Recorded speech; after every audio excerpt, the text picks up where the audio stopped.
ಅಂದರೆ ನನ್ನ cinema producer ಮಗ ಅಂತ ಹೀರೋ ಅದನ್ನಲ್ಲ, ನಾನು ಹೀರೋ ಆಗಬೇಕು ಅಂತ ಹೇಳಿ ಹೀರೋ ಅದನ್ನು. ನಾನು ತುಂಬ ಕಡೆ ಹೇಳಿ, ನಾನು 91 kg ಇದ್ದು ನನ್ನ ಲೈಫಲ್ಲಿ ಹೀರೋ ಆಗ್ತೀನಿ ಅಂತಲೇ ಅನ್ಕೊಂಡಿರಲಿಲ್ಲ. ಒಂದು ಒಳ್ಳೆ ಸಿನಿಮಾ ಕೊಟ್ಬಿಟ್ಟು ತುಂಬ ದೊಡ್ಡ ಮಟ್ಟದಲ್ಲಿ ತಲೆ ಮೇಲೆ ಕೂಡಿಸ್ಕೋತಾರೆ, ಖಂಡಿತವಾಗ್ಲೂ ಅದ್ರ ಬಗ್ಗೆ ಎರಡನೇ ಮಾತಿಲ್ಲ.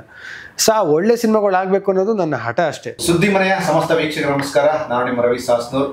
ನವೆಂಬರ್ 21ಕ್ಕೆ ರಾಜ್ಯಾದ್ಯಂತ ಬಹಳಷ್ಟು ಸಿನಿಮಾಗಳು ಬಿಡುಗಡೆ ಆಗ್ತಿದ್ದಾವೆ. ಅದರಲ್ಲಿ ಒಂದು ಸಿನಿಮಾ ತನ್ನ ಕಾಂಟೆಂಟ್ ಇಂದ ಸುದ್ದಿ ಮಾಡ್ತಾ ಇದೆ. ಸಿನಿಮಾದ ಹೆಸರು ಮಾರುತ. ನನ್ನ ಜೊತೆಗಿದ್ದಾರೆ Shreyas Manju. Thank you so much. Thank you so much. ಅಂದ್ರೆ ಪ್ರತಿ ಸಲಿನೂ ನಿಮ್ ಜೊತೆ ಮಾತಾಡುವಾಗ ಇಂಡಸ್ಟ್ರಿಯ ಪ್ರೆಸೆಂಟ್ ಅಪ್ಡೇಟ್ ನ ತುಂಬಾ ಚೆನ್ನಾಗಿ ಫಾಲೋ ಮಾಡುವಂತಹ ಕೆಲವು ನಟರಲ್ಲಿ ನಮ್ಮ ಶ್ರೇಯಸ್ ಮಂಜು ಕೂಡ ಒಬ್ರು. ಪ್ರಾಕ್ಟಿಕಲ್ ಆಗಿ ಮಾತಾಡ್ತಾರೆ ಬಹಳ. ಅದು ನನಗೆ ಬಹಳ ತುಂಬಾ ಇಷ್ಟ. ಸಿನಿಮಾ ಚೆನ್ನಾಗಾಗುತ್ತೋ ಚೆನ್ನಾಗಲ್ವೋ, ಸಕ್ಸಸ್ ಆಗುತ್ತೋ ಎವರೇಜ್ ಆಗುತ್ತೋ, ಡಸಂಟ್ ಮ್ಯಾಟರ್. ಪ್ರಯತ್ನಕ್ಕೆ ಒಳ್ಳೆ ಫಲ ಸಿಗಬೇಕು ಅನ್ನೋ ಒಂದು ಸ್ಟ್ರಾಂಗ್ ಮೈಂಡ್ ಸೆಟ್ ಇದೆ ಶ್ರೇಯಸ್ ಮಂಜು ಅಲ್ಲಿ. ಈ ಒಂದು ಸ್ಟ್ರಾಂಗ್ ಮೈಂಡ್ ಸೆಟ್ ಬರೋದಕ್ಕೆ ಏನು ಕಾರಣ? ಅಂದರೆ ನನ್ನ ಸಿನಿಮಾ ಪ್ರೊಡ್ಯೂಸರ್ ಮಗ ಅಂತ ಹೀರೋ ಅದನ್ನಲ್ಲ, ನಾನು ಹೀರೋ ಆಗಬೇಕು ಅಂತ ಹೇಳಿ ಹೀರೋ ಅದನ್ನು. ಸೊ ನಾನು ಆ್ಯಕ್ಟಿಂಗ್ ವರ್ಕ್ಶಾಪಿಂದ ಹಿಡಿದು ನಾನು ತುಂಬ ದಪ್ಪ ಇದೆ ಸರ್. ನಾನು ತುಂಬ ಕಡೆ ಹೇಳಿ, ನಾನು 91 kg ಇದ್ದು ನನ್ನ ಲೈಫಲ್ಲಿ ಹೀರೋ ಆಗ್ತೀನಿ ಅಂತಲೇ ಅನ್ಕೊಂಡಿರಲಿಲ್ಲ. ಸೊ ಅಷ್ಟು ಕಷ್ಟಪಟ್ಟು ಹೀರೋ ಆದವನು ಒಂದು ಬಿಕಾಸ್ ಸ್ಪೋರ್ಟ್ಸ್ ಪ್ಲೇಯರ್ ಆಗಿದ್ದೆ ಮುಂಚೆ. ಸೊ ನನಗೆ ಸೋಲೋದಂದರೆ ಆಗಲ್ಲ. ಬೇಸಿಕಲಿ ನನಗೆ ಫುಟ್ಬಾಲ್ ಆಡಬೇಕು ಅನ್ನೋನು ಸೋತ ತಿರ್ಗಾ ನೆಕ್ಸ್ಟ್ ಟೈಮ್ ಹೆಂಗಾರ ಟೀಮ್ ಗೆಲ್ಲೇಬೇಕು, ಹೊಡಿಲೇಬೇಕು ಟೀಮ್ಗೆ ಅಂತ ನನಗೊಂದು ಆ್ಯಟಿಟ್ಯೂಡ್, ಯಾವಾಗಲೂ ಒಂದು ಚಾಲೆಂಜಿಂಗ್ ಆ್ಯಟಿಟ್ಯೂಡು. ಸೊ ಹಂಗಿದ್ದಾಗ ಸಿನಿಮಾ ಅಂತ ಬಂದಾಗ ಸಿನಿಮಾ ಪ್ರೀತಿ. ಸೊ ಸಿನಿಮಾ ಕೆಲವು ಸತಿ ಇಷ್ಟ ಆಗಿರುತ್ತೆ, ಕೆಲವು ಸತಿ ಒಂದು ಪ್ರೆಷರ್ಗೋಸ್ಕರ ಮಾಡಿರ್ತೀನಿ. ಅದು ಪ್ರೆಷರ್ಗೋಸ್ಕರ ಮಾಡೋದು ಪ್ಲೆಷರ್ಗೋಸ್ಕರ ಮಾಡಬೇಕು ಅಂತ ಅಂದ್ಕೊಂಡೆ ಆಮೇಲೆ ಒಂದು ಪಾಯಿಂಟ್ ಆಫ್ ಟೈಮಲ್ಲಿ. ಸೊ ಇದೇ ರೀತಿ ಸಿನಿಮಾ ಮಾಡಬೇಕು, ಹೀಗೆ ಮಾಡಬೇಕು ಅಂತ ನನ್ನ ಆಸೆ. ಯಾಕಂದರೆ ಇಲ್ಲಿ ನಮ್ಮ ಕನ್ನಡ ಆಡಿಯನ್ಸು ಒಂದು ಒಳ್ಳೆ ಸಿನಿಮಾ ಕೊಟ್ಬಿಟ್ಟು ತುಂಬ ದೊಡ್ಡ ಮಟ್ಟದಲ್ಲಿ ತಲೆ ಮೇಲೆ ಕೂಡಿಸ್ಕೋತಾರೆ, ಖಂಡಿತವಾಗ್ಲೂ ಅದ್ರ ಬಗ್ಗೆ ಎರಡನೇ ಮಾತಿಲ್ಲ. ಸೊ ಆ ಒಳ್ಳೆ ಸಿನಿಮಾಗಳು ಆಗಬೇಕು ಅನ್ನೋದು ನನ್ನ ಹಠ ಅಷ್ಟೇ. ಸೊ ಆ ಹಠಕ್ಕೆ ಜಗಳ ಮಾಡೋಕ್ಕೆ ಹೋಗೋದು ರೆಡಿ, ಇಲ್ಲ ಕೈ ಮುಗಿಯೋಕೆ ರೆಡಿ, ಇಲ್ಲ ಕಾಲು ಹಿಡಿಯೋಕೆ ರೆಡಿ, ಅಷ್ಟೇ ಚೆನ್ನಾಗಿ ಆಗ್ಬೇಕು ಸರ್, ಅಷ್ಟೇ. End of the day why ಇವತ್ತು 365 ದಿವಸದಲ್ಲಿ ಏನಕ್ಕೆ 300 ದಿವಸ ಬರೀ ಅಟ್ಲೀಸ್ಟ್ 3 ದಿವಸ ಆ್ಯಕ್ಟ್ರಾಗಿ ಎಲ್ಲ ಕೆಲಸ ಮಾಡ್ತೀವಿ. ಇಲ್ಲ ಜಿಮ್ಗೆ ಹೋಗೋದಿರ್ಬೋದು, ಇಲ್ಲ ಡ್ಯಾನ್ಸ್ ಪ್ರಾಕ್ಟೀಸ್ ಇರೋದು, ಇಲ್ಲ ಸ್ಕ್ರಿಪ್ಟ್ ಕೇಳೋದಿರ್ಬೋದು, ಇಲ್ಲ ಈ ಥರ ಮಾಡೋಣ ಅನ್ನೋದು, ಯಾರನ್ನೋ ಮೀಟ್ ಮಾಡಿ ಹಿಂಗೆ ಮಾಡೋಣ ಅಂತ ಹೇಳ್ಬೋದು. ಏನಕ್ಕೆ ಮಾಡೋದು? ಓನ್ಲಿ ಬಿಕಾಸ್ ಒಳ್ಳೆ ಸಿನಿಮಾ ಮಾಡೋಕ್ಕೂ ಒಂದು ಇಂಟೆನ್ಷನಿಂದ. ಸೊ ಅದೊಂದು ಖುಷಿ ಕೊಡುತ್ತೆ ನನಗೆ ಅಷ್ಟೇ. ಶೂಟ್ ಶುರು ಆಗಿಂತ ಮುಂಚೆ ಬೃಂದ ಅವ್ರನ್ನ ನಗು ನೋಡಿ ಏನು ಹೇಳ್ತಾರೆ? ನಾನು ಹೇಳಿದೆ, ಅಪ್ಪು ಸರ್ ನಗುಮುಖದ ಒಡೆಯ ಆದ್ರೆ ಹುಡುಗಿರಲ್ಲಿ ಇವರು ಆಕ್ಚುಲಿ ನಗುಮುಖದ ಒಡತಿ. ಯಾವಾಗ್ಲೂ ನಗ್ತಾ ಇರ್ತಾರೆ. ನನ್ಗೆ ಇವ್ರ ನಗು ನೋಡೋದು ನನಗೆ ಅನ್ಸುತ್ತೆ, ನಾನು ಕೇಳ್ತೀನಿ ಟೆನ್ಷನ್ ಆಗಲ್ವಾ ನಿಮಗೆ, ಪ್ರೆಷರ್ ಇರಲ್ವಾ? ಯಾಕಂದ್ರೆ ನನಗೆ ನೀವು ನಂಬಲ್ಲ, ನಮ್ಮ ಅಮ್ಮ ಹೇಳ್ತಾ ಇರ್ತಾರೆ, ಅಪ್ಪ ಎಷ್ಟು ಬಿಳಿ ಕೂದಲು ಬರ್ತದೆ ನಿನಗೆ ಅಂತ ಹೇಳ್ತದೆ, ಯಾಕೋ ಇಷ್ಟು ಟೆನ್ಷನ್ ತಗೋತೀಯ ಅಂತ, ಏನಕ್ಕೆ ಇಷ್ಟು ಸ್ಟ್ರೆಸ್ ಆಗ್ತೀಯ ಅಂತ. ಇನ್ನು ಏನಕ್ಕೆ ಸ್ಟ್ರೆಸ್ ಆಗೋದು ಅಂದರೆ, ನಾನು ಯಾವಾಗಲೂ ಹೇಳ್ತಾ ಇರ್ತೀನಿ, ತುಂಬ ಜನಕ್ಕೆ ಅವಕಾಶಗಳೇ ತುಂಬ ಕಷ್ಟ. ಅವಕಾಶಗಳು ಸಿಗೋದೇ ಕಷ್ಟ. ನನಗೆ ಹೇಳ್ತಾರೆ, ಗುರು ನಿನ್ನ ಫ್ರೆಂಡ್ ರೋಲ್ ಇದ್ರೆ ಕೊಡು, ಅದು ಕೊಡು ಅಂತ ಹೇಳ್ತಾರೆ. ನಮ್ಗೆ ಹೀರೋ ಆಗಿ ಅವಕಾಶ ಸಿಕ್ಕಿದಾಗ, ಯಾರೋ ಪ್ರೊಡ್ಯೂಸರ್ ಸಿಕ್ಕಿದಾಗ, ಕಾಸಕ್ಕಾಗಿ ಸಿಕ್ಕಿದಾಗ, ಯಾರು ಡೈರೆಕ್ಟರ್ ಸಿಕ್ಕಿದಾಗ, ಇದನ್ನು ಹೇಗೆ ಒಳ್ಳೆ ರೀತಿಯಲ್ಲಿ ಉಪಯೋಗಿಸ್ಕೋತೀವಿ, how badly we can fight for it. So ಅದಕ್ಕೆ ಯಾವಾಗಲೂ ಜಗಳ ಮಾಡ್ತಾನೆ, ಏನಕ್ಕೆ ಎಲ್ಲರಿಗೂ ಇನ್ವಾಲ್ವ್ ಆಗ್ತಾನೆ. ನನಗೆ ಒಳ್ಳೆ ಸಿನಿಮಾ ಆಗಬೇಕಷ್ಟೇ. ನನಗೇನು ಹುಚ್ಚ ಇನ್ವಾಲ್ವ್ ಆಗೋಕ್ಕೆ, ಆರಾಮಾಗಿ ಜಾಲಿಯಾಗಿ ಊಟ ಮಾಡ್ಕೊಂಡು ಬಂದ್ಬಿಟ್ಟು ಸುಮ್ಮನೆ ಹೇಳಿದ್ದು ಆ್ಯಕ್ಟಿಂಗ್ ಮಾಡ್ಕೊಂಡು ಹೋಗೋದು. It doesn't matter. It is more easy if I'm stressing about everything. ಒಂದು ಇಂಟರ್ವ್ಯೂ ಹಿಂಗೆ ಆಗಬೇಕು ಅಂತ ಹೇಳಿದ್ರೆ, because I want things to work. Because ತುಂಬ ಕಡಿಮೆ ಜನಕ್ಕೆ ಅವಕಾಶಗಳು ಸಿಗುತ್ತೆ. ಪ್ರಾಪರ್ ಸಿಗೋ ಅವಕಾಶನ ಎಷ್ಟು ಚೆನ್ನಾಗಿ ಉಪಯೋಗಿಸ್ಕೋತೀವಿ, ನಾವೆಷ್ಟು ಒಳ್ಳೆ ಸಿನಿಮಾ ಮಾಡಿ ನಮ್ಮ ಜನಕ್ಕೆ ಎಂಟರ್ಟೈನ್ ಮಾಡ್ತೀವಿ ಅಂತ ಅಷ್ಟೇ ನನ್ನ ಒಂದು ಇಂಟೆನ್ಷನ್ ಅಷ್ಟೇ. ನಗು ಮುಖದ ಸಖತ್ ಅಂದ್ರೆ ತುಂಬಾ ಒಳ್ಳೆ ಮನಸ್ಸಲ್ಲಿ ಅದನ್ನ ಹೇಳಿದಂತ ಮಾತು. ನಗು ಮುಖದ ಹೊಡೆತಿ ಅಂದಾಗ ಏನೆಲ್ಲ ನೆನಪಾಗುತ್ತೆ ಬೃಂದಾಗೆ ನೋಡಿ. ಹಾಗೆ ಅಲ್ಲ, ಅದ್ರಲ್ಲಿ ಏನ್ ನೆನಪಾಗೋದು? ತುಂಬಾ ಒಳ್ಳೆ ವಿಷಯ ಅಂದ್ರೆ ಆಲ್ವೇಸ್ ಅಂದ್ರೆ ಒಂದ್ ಹೆಜ್ಜೆ ಮುಂದೆ ಹೋಗೋದಕ್ಕೆ ಒಂದು ಸಣ್ಣ ನಗು ಫಸ್ಟ್ ಇಂಪಾರ್ಟೆಂಟ್ ಆಗುತ್ತೆ, ಹೆಜ್ಜೆ ಇಂಪಾರ್ಟೆಂಟ್ ಆಗುತ್ತೆ, ಆ ಪಾಸಿಟಿವಿಟಿ ಇಂಪಾರ್ಟೆಂಟ್ ಆಗುತ್ತೆ. ನನ್ನ ಲೈಫಲ್ಲಿ ಏನು ಅಂತಂದರೆ, ಏನೇ ಕಷ್ಟ ಬಂದ್ರೂ, ಏನೇ ಏರಿಳಿತ ಬಂದ್ರೂ ಅದನ್ನು ಒಂದು ಸ್ಮೈಲಿಂದನೇ ಮಾಡ್ಕೊಂಡು ಹೋಗೋಣ ಅಂತ. ಕಷ್ಟಗಳಿಲ್ಲ ಅಂತಲ್ಲ, ಸ್ಮೈಲ್ ಮಾಡ್ತಿದ್ದೀನಿ ಅಂತಂದರೆ ನಂಗೆ ಟೆನ್ಷನ್ಸ್ ಇಲ್ಲ, ಕಷ್ಟಗಳಿಲ್ಲ ಅಂತಲ್ಲ. ತುಂಬ ಟೆನ್ಷನ್ ಇದೆ, ತುಂಬ ಪ್ರೆಷರ್ ಇದೆ, ಎಲ್ಲ ಇದೆ. ಬಟ್ ಐ ಗೆಸ್ ಅದು ಚಿಕ್ಕ ವಯಸ್ಸಿಂದ ಇದೇ ಆ್ಯಟಿಟ್ಯೂಡ್ ಇಟ್ಕೊಂಡು ಬಂದಿರೋದು. ಇಲ್ಲ ಏನೇ ಬಂದ್ರೂ ಒಂದು ನಗು ಜೊತೆಗೇ ಎದುರಿಸೋಣ ಅನ್ನೋದು. ಸೊ ಆಮೇಲೆ ಕಾಂಬಿನೇಷನ್ ಬಂದಾಗ ಟ್ರೇಲರ್ಲೇ ನೋಡಿದ್ವಿ ನಾವು. ಅಂದರೆ ಶ್ರೇಯಸ್ ಮಂಜು ಅವರು ಯಾವ ರೇಂಜಲ್ಲಿ ಫೈಟ್ ಮಾಡ್ತಾರೋ ಅದೇ ತರದ ಒಂದು ಸ್ಟಫ್ ಇರೋ ಫೈಟ್ ಅನ್ನ ವಿಜಯ್ ಸರ್ ಮಾಡ್ತಾರೆ. ಅಂದ್ರೆ ಪಾತ್ರಗಳ ಬದಲಾವಣೆ ಆಗಿರ್ಬೋದು. ಬಟ್ ಈ ಕಾಂಬಿನೇಷನ್ ಬಗ್ಗೆ ಸರ್ ವಿಜಯ್ ಸರ್ ನನಗೆ ನಾನು ಸೂಪರ್ ಆಗಿ ಫೈಟ್ ಮಾಡ್ತಾರೆ ಸರ್ 10 times. ಯಾಕಂದ್ರೆ ನಂಗೆ ಇನ್ನೂ ನಾಲ್ಕು ಇದೆ ಯುಗ ಅನ್ಸುತ್ತೆ ಅದು. ಯುಗದಲ್ಲಿ ಗೇಟ್ ಆಗಿರ್ಬಿಡ್ತಾರೆ ಅವಾಗೆಲ್ಲ.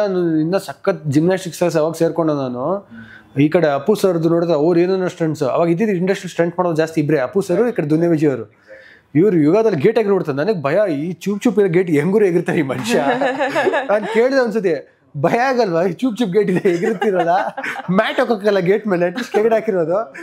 ಅವಾಗ ಅವರು ನನಗೆ ವಿಜಯ್ ಸರ್ ಕಾಂಬಿನೇಷನ್ ಹೇಳೋಕ್ಕಿಂತ ಮುಂಚೆ ಹೆಚ್ಚಾಗಿ ನನಗೆ ತುಂಬ ಹಳೆ ಪರಿಚಯ. ನನಗೆ ರಜನಿಕಾಂತ್ ಟೈಮಿಂದ ವಿಜಯ್ ಸರ್ ವಯಸ್ಸಲ್ಲಿ ತುಂಬ ದೊಡ್ಡವರಾದ್ರು ತುಂಬ ಕಡೆ ಹೇಳ್ತೀನಿ. He was like big brother. ಜೊತೆಗೆ ಒಂಥರ ರಜನಿಕಾಂತ್ ಟೈಮ್ ಒಂಥರ ಫ್ರೆಂಡ್ ಥರ ಅಂತ ಹೇಳಿದ್ರೆ ಖಂಡಿತ ತಪ್ಪಾಗಲ್ಲ. He was very jovial, very youthful, so ಆ ಥರದ ವ್ಯಕ್ತಿ. ನನಗೆ ಜಿಮ್ನಾಸ್ಟಿಕ್ಸ್ ಒಂದು ಪಾಯಿಂಟ್ ಆಫ್ ಟೈಮಲ್ಲಿ ಚಂದ್ರಶೇಖರ್ ಮಾಸ್ಟರ್ ಅಂತ ನಮ್ಮ ಡೊಂಕಣ ಫೀಲ್ಡ್ ವಿದ್ಯಾಪೀಠದೊಬ್ಬರು ಹೇಳ್ಕೊಡ್ತಾರೆ.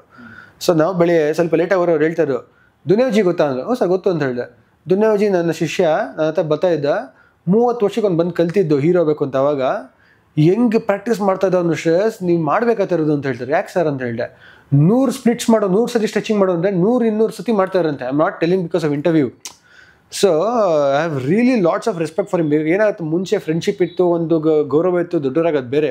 ಬಟ್ ಸಿನಿಮಾ ಇಂಡಸ್ಟ್ರಿಗೆ ಬಂದಾಗ ಇವಾಗ ನಾವು ಆ್ಯಕ್ಟರ್ ಆದಾಗ ಕೆಲವು ಸತಿ ಸಿನಿಮಾ ವರ್ಕ್ ಆಗದೆ ಇರ್ಬೇಕಂದ್ರೆ ಒಂದು ಪ್ರೆಷರ್ ಗೊತ್ತಾಗತ್ತಲ್ಲ, ಗುರು ಅಜ್ಜಿ ಇಷ್ಟೊಂದು ಕಷ್ಟ ಇದೆಯಾ. ಆದರೆ ಇವತ್ತಿನ ದಿವಸಕ್ಕೆ ತುಂಬ ಕಷ್ಟ ಇದೆ, ಒಪ್ಕೋತೀನಿ. ಬಟ್ ಒಂದು ವಿಜಯ್ ಸರ್ ಬಗ್ಗೆ ಹೇಳ್ಬೇಕಂದ್ರೆ ಒಂದು ಸೈಡ್ ರೋಲ್ ಮಾಡ್ಕೊಂಡು ಬಂದ್ಬಿಟ್ಟು ಇವತ್ತಿಗೆ ಹೀರೋ ಆಗಿ ಒಂದು ಸೂಪರ್ ಸ್ಟಾರ್ ಆಗಿ ಇವತ್ತು ಡೈರೆಕ್ಟರ್ ಕೂಡ ಆಗ್ತಾರೆ ಅಂದರೆ it takes lot of effort. ಮುಂಚೆನೇ ಸುಮ್ಮನೆ ಯಾರೋ ಸೀನಿಯರ್ಸ್ ಬಗ್ಗೆ ಕೇಳಿದಾಗ ಹೇಳಬೇಕು ಅಂತ ಹೇಳ್ತಾರೆ. ಇಟ್ ಡಸಂಟ್ ಮೀನ್ ದಟ್ ಇವಾಗ ಯಾರ ಬಗ್ಗೆ ಹೇಳ್ಬಿಟ್ಟು ಸಿನಿಮಾ ಓಡುತ್ತೆ ಅಂತ ಆ ಥರ ಲೆವೆಲ್ ಸುಳ್ಳು. ಒಂದು ಗೌರವ ಅಂದರೆ ಅವಾಗ ಅನ್ಸುತ್ತೆ. ಇವಾಗ ನಾವಿದ್ದಾಗ ಇವಾಗ ನಮಗೆ ಮನೇಲಿ ಎಲ್ಲ ಚೆನ್ನಾಗಿರುತ್ತೆ, ಆರಾಮಾಗಿ ಊಟ ಹಾಕ್ತಾರೆ, ತಿಂಡಿ ಹಾಕ್ತಾರೆ, ಓಕೆ. ಗುರು ಏನು ಇಲ್ಲದೆ ಇರೋರು ಹೆಂಗೆ ಕಷ್ಟಪಟ್ಟಿರ್ಬೇಕು, ಅವಮಾನಗಳು ಹೆಂಗೆ. ಈಗ ನಾವು ಯಾರಿಗಾರ ಇಂಟರ್ವ್ಯೂ ಕೇಳಿದಾಗ ಅವ್ರು 3 ಸಲ ಡಿಲೇ ಮಾಡೋದು ನಮಗೆ ಇರಿಟೇಟ್ ಆಯ್ತು, ಏನಪ್ಪ ಇವರು ಹಿಂಗೆ ಮಾಡ್ತಾರೆ ಅಂತ. ಹೆಂಗೆ ಮಾಡ್ತಾರೆ, ಏನು ಕಷ್ಟಪಟ್ಟಿರ್ತಾರೆ. ಸೊ ಅದಕ್ಕೆ we hold highest respect for people. ಏನಾಯ್ತು ಸುತ್ತಮುತ್ತ ನೋಡೋ ಜನಕ್ಕೆ ಏನು ಗುರು ಸುಮ್ಮನೆ ಹೇಳ್ತಾರೆ ಅಂತ ಅನ್ಸೋದು. ಯಾರ ಬಗ್ಗೆ ಸುಮ್ಮನೆ ಹೇಳೋದು, ಯಾವನು ಬಂದು ಸಿನಿಮಾ ನೋಡಲ್ಲ ಸರ್. ಒಂದು ಅರ್ಥ ಆಗ್ಬೇಕಾರದು ಅದು ಜನ ಪ್ರೂವ್ ಆಗೋಯ್ತು ಆಲ್ರೆಡಿ ಇವತ್ತು.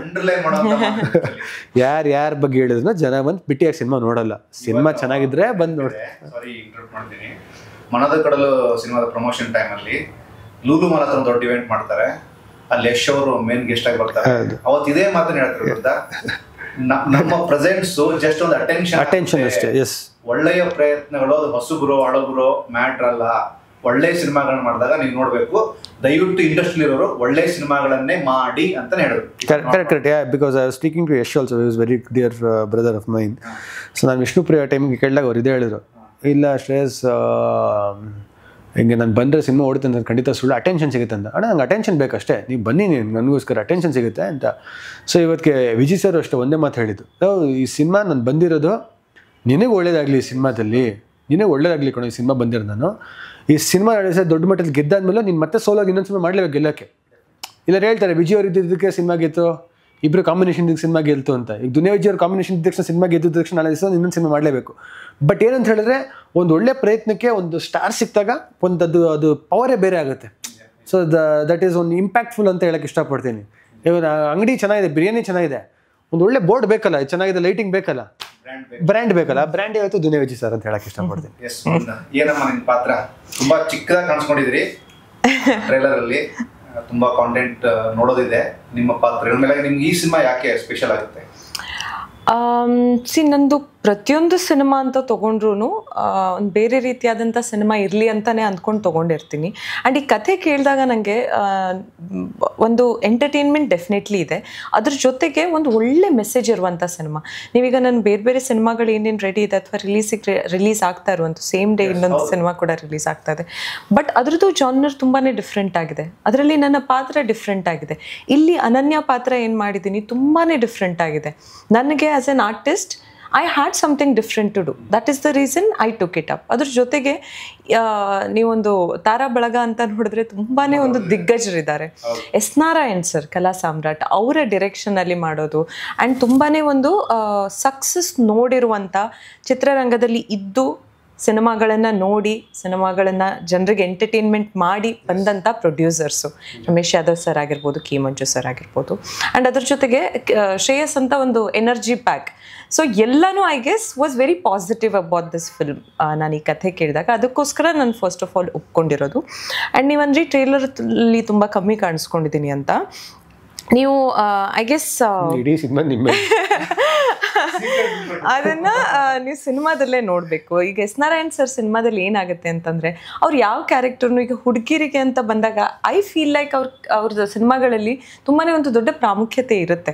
ಅವ್ರು ಸುಮ್ಮನೆ ಒಂದು ಕ್ಯಾರೆಕ್ಟರ್ನ ಬರೆಯಲ್ಲ, ಹಾಗೆ ಅದೇನೋ ಒಂದು ಲೇಯರಿಂಗ್ ಇರುತ್ತೆ ಅಥವಾ ಏನೋ ಒಂದು ಇರುತ್ತೆ. ಈಗ ನೀವು ಅದು ಆಕರ್ಷಣೆ ಅಂತ ಏನಂದ್ರಲ್ಲ, ಅಟ್ರಾಕ್ಷನ್ ನಮ್ಗೆ ಆ ಸಿನಿಮಾದಲ್ಲಿ ಬೇಕಿತ್ತು. ಅದಕ್ಕೋಸ್ಕರ ಐ ಗೆಸ್ ಅವರು ದುನಿಯಾ ವಿಜಯ್ ಅವ್ರದ್ದು ಸರ್ದು ಹಾಕಿರ್ಬೋದು ಅಥವಾ ಶ್ರೇಯಸ್ ಅವ್ರದ್ದು ಹಾಕಿರ್ಬೋದು.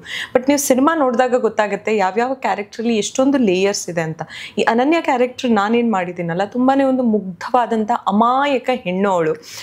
ಅಂದರೆ ಯಾರು ಏನೇ ಹೇಳಿದ್ರು ತುಂಬಾ ಒಂದು ಸ್ಪಂದಿಸುವಂಥ ಕ್ಯಾರೆಕ್ಟರು.